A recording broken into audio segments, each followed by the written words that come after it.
Well, our other top story tonight, a call for the state to reconsider reconstruction plans for the 198, a roadway that thousands of Western New Yorkers travel every day. Now, you may remember the speed limit on the 198 was changed to 30 miles per hour in May of 2015 following a deadly crash at Delaware Park. And you can see by the poll results there at the bottom of your screen that a lot of you think that the speed limit should be raised. So you can head to WGRZ.com/vote to tell us what you think. The Buffalo Olmsted Parks Conservancy has also come up with a list of changes they want made, and those changes include more access for walkers, runners, and bikers, the removal of medians, which they say take up parkland. They also want to restore the Delaware Stone Arch Bridge. The big question is, will all of this get done? Two on Your Side's Claudine Ewing had tough questions for the people behind the plan. It seems like a never-ending saga here.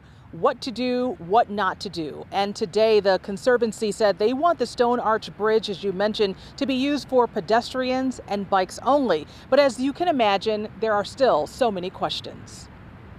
This is the Stone Arch Bridge over Delaware Avenue. Cars use it, but if the Olmsted Parks Conservancy has its way, not for long. Restore the pedestrian walkway and reconnect Delaware Park with Hoyt Lake. And as we all know, the 198 already has a much lower speed limit. Based on where we're standing right now, the cars are going by, there is the barrier there. There are still those drivers who are not pleased with 30 miles an hour. Right. What do you say to them? I guess when people say that they're frustrated with 30 miles an hour, that's when we want to say this isn't about speed limit. It's not about 30 miles an hour, 50 miles an hour. This is about 30 years, 50 years. This is about what kind of road will sustain this city and this region. The state DOT design options are on the table. They could be finalized and released next month. The Conservancy is trying to step up the pressure for what they want. Their cost, you mentioned, is about $101 million. Yes, that's what the numbers we've heard so far. How do you know for a fact that what you're calling for is not more? We took a look at the intersection that's at Delaware Avenue right next to the soccer fields that they're planning.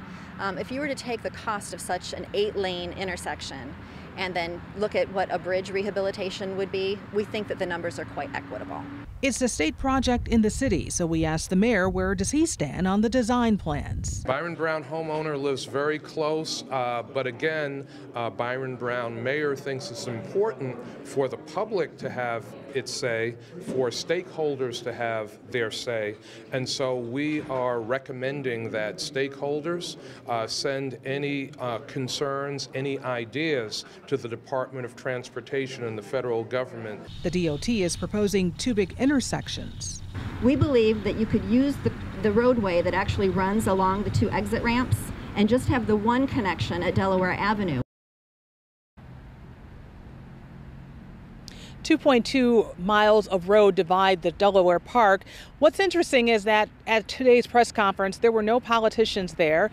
And we also reached out to the state DOT because remember, this is their project, to see what they had to say about it. We called them during the noon hour. They have yet to respond. Reporting live, Claudine Ewing, Channel 2 News.